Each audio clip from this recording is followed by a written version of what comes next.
Thanks so much for joining us here on the Voice of Job Seekers. This is Mark. Welcome back to another episode. For the next couple of weeks, we will have an episode this week, of course, and then next week, and then we're going to have a hiatus until January 12th. So I hope you enjoy your holiday. Next week will be the last show of the season, and then, of course, the break. In the meantime, I do want to extend an invitation for you to go to thevoiceofjobseekers.com and get the free e-guide that I updated. Now it's called 118 Job Search Tips for the Modern Job Seekers. In 2018, I definitely want you to have a copy of that. So go there, sign up for the guide, download it, and enjoy. If you've already have a copy of the 100 Job Search Tips guide beforehand, and if you've already downloaded the new one, thank you. If you haven't yet, you want to go to where the tab that says Get the Free e-guide, and then you can download it on the spot. And you will enter my email list, but I don't send it twice, so I do want you to enjoy that and not worry about getting double newsletters that I send out every other Friday. Also, about the newsletter, I'll be sending that new one the week of January 12th, so that you can have it in your hands, probably the release of the new episode of The Voice of Job Seekers. In the meantime, I do want to introduce today's topic, or today's guest is actually a return guest. That's Susan P Joyce of job-hunt.org and also the workcoachcafe.com. Susan was on the episode a few weeks ago. I'll put a link to that where we talked about personal SEO. I thought this would be a great complement to the personal SEO to talk about LinkedIn SEO. And so we're going to have a great discussion with her. She is the founder, pioneer of online job advice space. She's the founder of job-hunt.org and is also an online job search expert. Both her sites are Forbes 100 Best Career Sites back from 2013. She's also a personal SEO researcher and writer, and writes for Huffington Post and Forbes. So I hope you enjoyed you hearing it from the very best.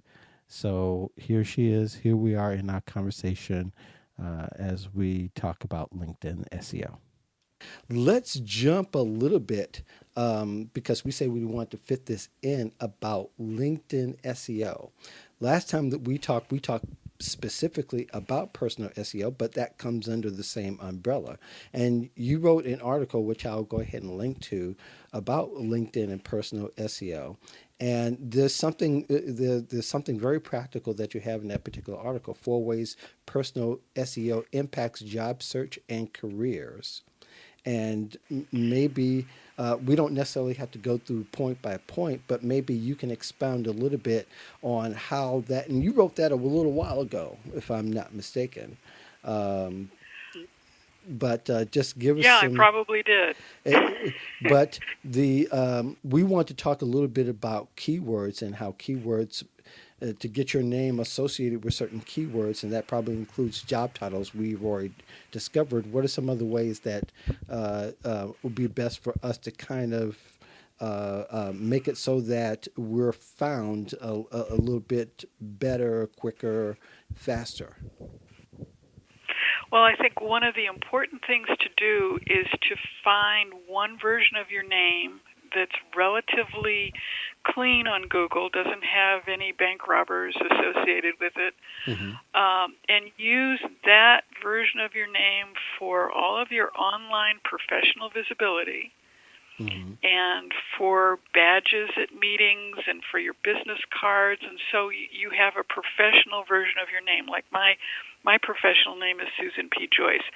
Because there are so many Susan Joyces in the world, there are other Susan P Joyces, to be sure. But I'm the Susan P Joyce that has a website called job-hunt.org. So, and I use Susan P Joyce as my name in LinkedIn. So I've built an online professional identity around that name. And that's something we need to do. So when an application is submitted, really, I tell people the most important keywords they have are their names. Mm-hmm. And so when you submit an application, you submit the application as the same name you use on LinkedIn and your business cards and everything else. So it all the dots all connect for people. That's a very important thing to do. The other important thing to do is to standardize your terminology. I got an MBA many, many years ago, Mm-hmm. and my MBA is in Management Information Systems. And for a long time, that's what I kept in my profile. That's what I kept on my resumes. That was how I identified myself. I had an MBA in MIS. Well, MIS is not a term that's used anymore. Right. It's an old sure term. Right. The term that's used now is information technology. Mm. So my MBA is in MIS/IT. Mm-hmm. Because IT is the terminology people are using today. Right. So you need to make sure that you're using the current term. And if you have a group of target employers, the smart thing to do is see what they call the job you want and see how they're describing the job you want. What are their requirements? What are the qualifications they're looking for someone in that job? And then as much as you can do honestly, use those terms in your LinkedIn profile so that when they search either on Google or in LinkedIn, they find you for those keywords. And I can really see that happening. So when somebody's going to conduct a search on their name, they can put, like for me, Mark Anthony Dyson, comma, career consultant. I can see everything that's connected with career consultant. Although there are times when, like with articles or when I'm referenced somewhere or something like that, people will say career coach because that's where a lot of people call themselves. So I want to do a search on that too and be aware of where that's showing. Career coaches for me shows a lot weaker, not particularly less, shows a lot weaker than career consultant, which is how I've always used it. But sometimes you can't help what people call their positions or calls your position. Exactly. They have their own set of job descriptions and their own way of describing things, and they've done it for years, and it's how they're going to do it. Sure. So that's, particularly in larger corporations, they get kind of fixed. The admin wizard actually worked for a fairly large company. Mm-hmm. Mm-hmm. And I could see So that. there are a lot of admin wizards out there. Right, right. And to also to maybe add a little bit on, I hope this is useful. Put your skills after you've done the intensive research. Put your skills in your summary section of your. Not just don't put it like under your job where you have it listed on your LinkedIn profile. Put it in your summary section. So that's Absolutely. that's because really that's more visible than people going through your job and trying to figure out what you've done there. So that way you can be easily scanned and found out that way. Absolutely. And another really important place to have good keywords on LinkedIn is in your professional headline. So if you have a job, LinkedIn will sort of automatically fill that space in, and the professional headline, those are the words in bold that follow your name and your picture around LinkedIn wherever you go. So it's your identity. It's like your calling card on LinkedIn. And I've seen so many people who just are, job titled employer. And that's fine, but that's kind of limited. Yeah. And particularly if you're not employed, that's a wasted, it's like a billboard on a superhighway that's kind of empty. Mm-hmm. You might be an admin assistant for, company X, and that's what LinkedIn puts into your headline. But you can talk about, you have 120 letters and spaces to use in your LinkedIn professional headline, and that's a fabulous place to include the most important keywords and the best description of you. So, admin assistant, admin wizard / administrative assistant, expert in managing large events or whatever the person does, and pulling in as many of the keywords as you can, like managing large events. That's a nice keyword phrase. Or expert in using Microsoft Word and Microsoft Outlook, or whatever kind of skills that you have that are required for your job that another employer would be interested in seeing you have. I hate it when I see someone calling themselves unemployed, or the one that drives me the craziest is experienced professional. Yeah, and it's like seeking there isn't a single person. Yes. There's no recruiter that's searching for an experienced professional using that term. Right. They're looking for those people, but they're using very specific terminology to find them. Yeah. So it's like they're looking for editor with 5 years of experience managing large publications, or whatever is appropriate and honest and has the right words in them that someone would search for. Yeah. People search for editor; they don't search for editing. So editing professional isn't a good title, but editor is a good keyword. You got to specify too what kind of editor. Are you an audio editor, video editor? Yes, absolutely. Writing editor. There's a lot of different types of editors. So the more there's specific a lot of different types of. Absolutely. The more specific you are, the better off you are. And people will tell me, well, but, I don't want to pigeonhole myself. I don't want to limit my options. And it's like, unfortunately, that's something we've got to get over, because if we don't pigeonhole ourselves now with the right keywords for our job and our future, what we're doing is we're making ourselves invisible. The experienced professional, no recruiter is searching for an experienced professional using those terms. They're using the terms that are relevant to the job they're trying to fill. Yeah, it's sort of like saying I'm likely human. What good does it do? You're not helping yourself or anybody else. Absolutely, and the people that just their LinkedIn title is unemployed. It's like, no, that's not your LinkedIn title. Yeah. That's a temporary status.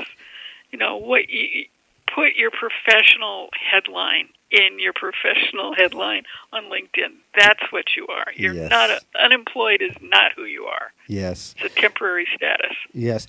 And my final question before I let you go is, we didn't discuss this. This is just off the cuff in a way, but the holidays are coming up, right? Holidays. Yes. So this is the time when people need to, if you're going to think about the extra job or getting a job or to work next few months, if you haven't worked hardly at all this past year, this is the time when people are going to start to apply. Now, employers, they're going to, whether you're temporary or you're seasonal, employers are going to check your LinkedIn profile, right? They most likely are, yes.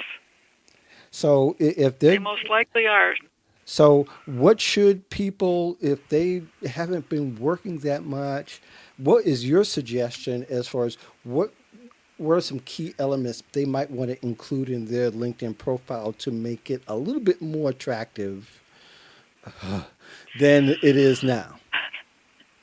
Well, it needs to be complete, and what I would do is make sure in the work experience, I see so many people have the work experience as just employer, name, date, job title, name, date, job title, name, date, job title.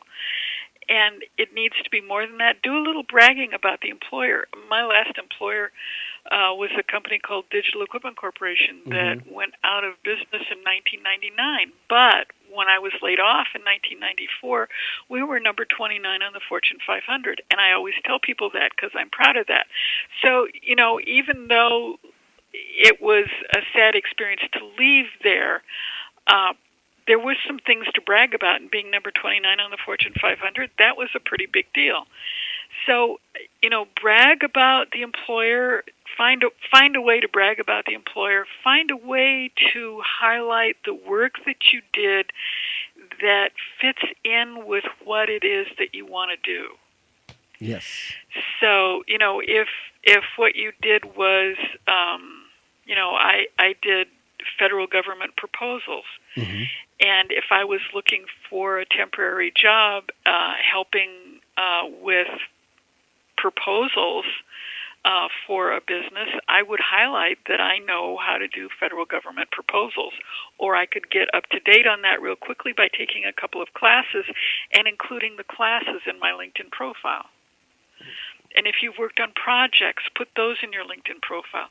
If you're unemployed and you've been volunteering, include that in your LinkedIn profile and describe what you've done. And hopefully what you've done in volunteering is something to do with the job that you want. I was helping a job seeker who was an accountant, and she was volunteering at the local pet refuge. But what she was doing there was she was cleaning cages, which was a very good thing to do and a hard thing to do, but it didn't enhance her experience as an accountant. So I recommended that she ask if she could help them with the accounting and the bookkeeping, and she did. So you can leverage opportunities that volunteer that will help you demonstrate that you're up to date and that you know what you're doing. Yes, absolutely. Relevant experience. And probably you want to watch the dates in which, if the last company you worked for that was great was since 1994, you might want to not include that one. But if it was yes. But if it was really recent, like last year or 5 years ago, or maybe even 10 years ago, say something about having a positive experience. Yes. Or even if the experience wasn't, if the job wasn't great and the company wasn't great, say that it was a powerful experience to kind of neutralize the difference between the two, and you can expound on that, the reason why. So, there you go. Yep. So, getting you out of here so that you can enjoy the rest of your evening, and people want to know more about you, how can they contact you or engage you in a conversation? Well, certainly they can visit my website, job-hunt.org, or, send me a message on LinkedIn. Oh, fantastic. And she does respond, which is a very good thing. Susan, thank you so much for joining us here today. And for the rest of you, thank you for joining us, both of us, in our conversation. You're listening to The Voice of Job Seekers. My name is Mark. I'm your host. And as always, we'll be back in a couple of weeks to give you some more job search advice and to make it the best that you could possibly make it. Have a great day.